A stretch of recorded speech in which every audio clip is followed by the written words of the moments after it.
अच्छे दिन आ गए, मईशत बेहतर डगर पर। पाकिस्तानी करेंसी परवान चढ़ने लगी। सऊदी रियाल सस्ता हो गया, रुपए की कदर में इजाफा।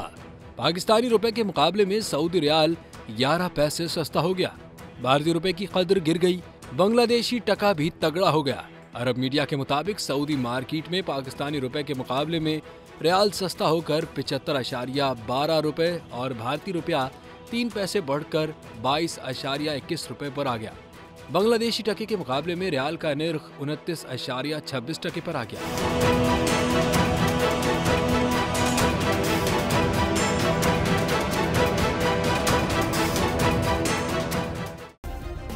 सब्सक्राइब करें और बेल दबाएं ताकि कोई खबर रह न जाए।